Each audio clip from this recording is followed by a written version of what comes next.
네, 안녕하세요. 저는 서울대학교 생명과학부에서 조교수로 일하고 있는 장혜식입니다. 네, IBS RNA 연구단에서 연구위원으로 같이 연구하고 있습니다. 네, 모두 아시다시피 1월 말부터 한국에도 코로나 바이러스가 많이 퍼지게 됐잖아요. 그래서 저희가 코로나 바이러스가 아무래도 RNA의 바이러스이다 보니까 코로나 바이러스를 연구하려면 좀 잘 이해하려면 RNA에 대해서 좀 연구를 많이 필요한데 저희가 기존에 RNA 좀 연구를 많이 하다 보니까 저희가 기여할 수 있는 게 뭘까 좀 생각을 하다 보니까 저희가 기존에 갖고 있던 기술들을 적용을 해서 코로나 바이러스를 좀 더 잘 이해할 수 있겠다 싶었습니다. 그래서 코로나 바이러스 연구를 위해서 질병관리본부에 연락을 해서 같이 공동 연구를 제안을 했고요.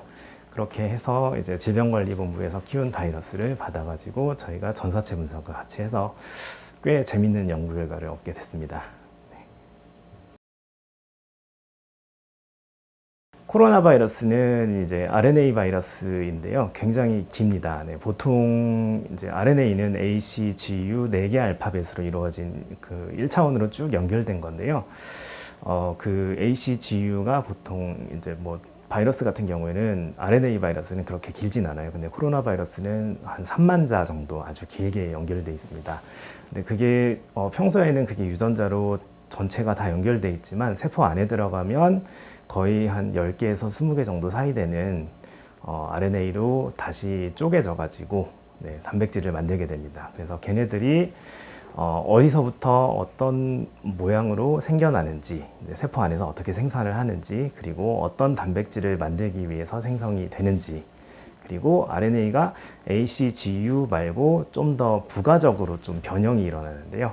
그 변형은 예를 들면 예를 들면 프랑스어 알파벳 같은 걸 생각해 보시면 되는데 A부터 Z까지 말고 다른 알파벳 위아래에 뭔가 조금 부호가 붙잖아요. C 아래에다가 뭐 꼬리가 붙는다든지 그리고 뭐 A 위에 뭐 점이 붙는다든지 그런 식으로 붙는 게 있는데 RNA에도 그렇게 조그맣게 붙으면 여러 가지 다른 기능을 가지게 됩니다. 그래서 바이러스는 보통 그런 RNA 수식 현상이라고 부르는 게 일어나면 그 수식된 것들이 보통 RNA하고 좀 다르게 인식이 돼서 이 숙주세포에서 면역이 일어나는 것을 좀 방지하게 되는 효과가 있다고 알려져 있습니다. 그래서 아마도 저희가 이번에 RNA 수식을 좀 발견했는데요. 그래서 저희가 발견한 RNA 수식이 아마도 바이러스가 이 숙주세포의 면역을 좀 회피하는 기능이 있지 않을까 하고 생각을 하고 있습니다.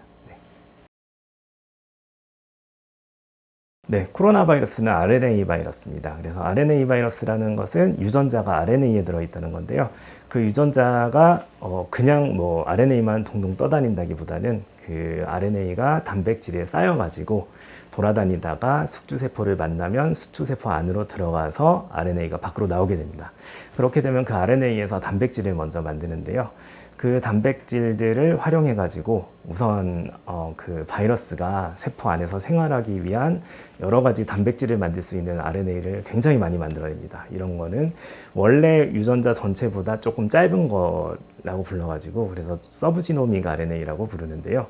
거기서 여러 가지 그 바이러스가 필요한 거의 한 10개에서 20개 정도 사이 정도 되는 단백질들을 굉장히 많이 만들어내게 됩니다. 그 만들어내는 숫자는 굉장히 많아가지고요. 뭐 100만 개에서 몇 억 개 넘어가기도 하고 그렇습니다. 그런데 그런 종류들이 어떤 것이 있는지 그런 거는 예측은 할 수 있지만 이번 코로나 바이러스에서 정확하게 어떤 것들이 나오고 있는지 어떤 게 어떤 양으로 존재를 하는지 서로 비율이 어떤지 뭐 그런 것들은 잘 몰랐기 때문에 저희가 이번에 전사체를 좀 조사를 해서 좀 더 자세히 알아낼 수 있게 됐습니다. 네, 우선 나노포어 시퀀싱은 아주 작은 그 단백질이 있어요. 아주 작은 단백질이 여기 구멍이 중간에 들어가 있는 단백질이 있어요. 구멍의 직경이 한 1나노미터 정도 되는데요. 1나노미터 정도 되는 단백질을 이 지질막에다가 잘 넣어 놓습니다.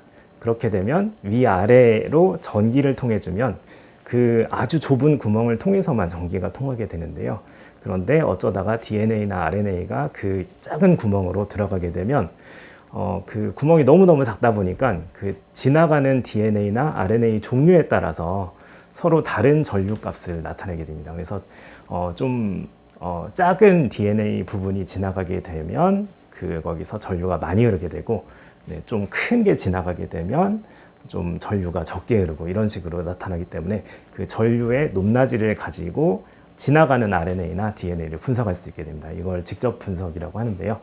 그러다 보니까 지나가는 RNA가 기존에 알던 거든 모르는 거든 여러 가지 이게 좀 이상하다 하는 정보를 많이 알아낼 수가 있게 됩니다. 그래서 저희가 바이러스의 RNA를 가지고 그 나노포를 통과를 시키면서 그 안에 지나가는 서열이 ACGU 서열인지 뭐 아니면 그 ACGU 말고 다른 것도 섞여 있는지, 그리고 뭐 그걸 알아낼 수 있고, 그리고 엄청나게 긴 RNA들이 많이 있는데 긴 RNA들을 한꺼번에 통과시키면서 정보를 알아낼 수가 있기 때문에 거기에 대해서 좀 온전한 정보를 알아낼 수가 있게 됩니다. 그래서 그 정보를 가지고 전사체 분석을 했습니다. 네, 그리고 나노볼 시퀀싱은 지금 상대적으로 지금 상용화된 지는 얼마 안 됐는데요. 나노볼 시퀀싱은 그냥 보통 기존에 많이 쓰던 시퀀싱 방법하고 비슷합니다. 그래서 DNA, 먼저 RNA 같은 경우에는 DNA로 변환을 한번 먼저 해줘야 되고요. 그리고 그 변환된 DNA를 복제를 하는데 그 복제 방법이 특이해가지고 나노볼 시퀀싱이라고 부릅니다.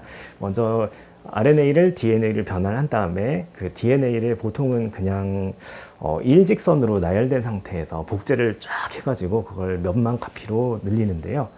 그 대신에 거기서는 그 동그랗게 DNA를 붙여줍니다. 동그랗게 붙여준 DNA를 가지고 얘를 복사본을 만들려고 하면 어떤 DNA 복제 효소 같은 경우에는 이게 계속 동그랗다 보니까 계속 복사를 해가지고 어디가 끝인지 모르고 계속 돌아갑니다. 그렇게 되면 마치 털실 뭉치처럼 막 뭉쳐있는 DNA 공이 나오거든요. 그래서 그 DNA 공을 DNA 나노볼이라고 불러가지고 그걸로 이제 시퀀싱을 하게 됩니다. 네, 그걸 가지고 서열 분석 방법은 기존에 서열 많이 분석하던 방법들하고 비슷한데요. DNA 복제 효소가 자기와 상대가 되는, 그러니까 G는 C를 만나고 T는 A를 만나고 이런 규칙이 있는데요. 그 규칙에 따라서 상대방에 붙어 있는 색깔을 보고 이제 각각의 단계별로 첫 번째 단계에는 C인데 뭐 파란색이 붙어 있고, 그 다음에는 뭐 T인데 노란색이 붙어 있고, 이런 식으로 색깔이 어떻게 변하는지를 굉장히 많은 숫자에 대해서 분석을 하면 이제 거기에 대해서 DNA 서열을 알 수 있게 됩니다. 보통 많이 쓰는 방법인데요. 그렇게 해서 저희가 나노볼 시퀀싱을 도입해가지고 분석을 했습니다. 저희 연구단에서는 저희가 아무래도 기초연구단이다 보니까 바이러스의 기본적인 생활사에 대해서 관심이 굉장히 많습니다. 그래서 코로나 바이러스는 생각보다 연구가 많이 안 돼 있는 바이러스인데요. 그래서 코로나 바이러스가 RNA를 어떻게 복제하는지 그 방법조차도 사실은 그렇게 잘 안 알려져 있습니다. 어디서부터 시작해서 어떤 걸 인지해서 어디서 시작해가지고 어디서 끝나는지 뭐 이런 정보들도 잘 안 알려져 있고요. 그리고 코로나 바이러스가 RNA 수식 현상을 어떻게 활용하는지, 그 수식이 어떤 생물학적으로 어떤 의미를 가지는지, 그리고 수식을 누가 시키고 누가 인지를 하는지 거기에 대해서 잘 모르기 때문에 그것도 앞으로 분석을 할 계획입니다. 그리고 코로나 바이러스 진단법에 대해서도 저희가 이제 기존의 RNA 분석에 대해서는 굉장히 여러 가지를 해왔기 때문에 좀 진단에서도 기여할 부분이 있을지 조금 알아보고 있습니다.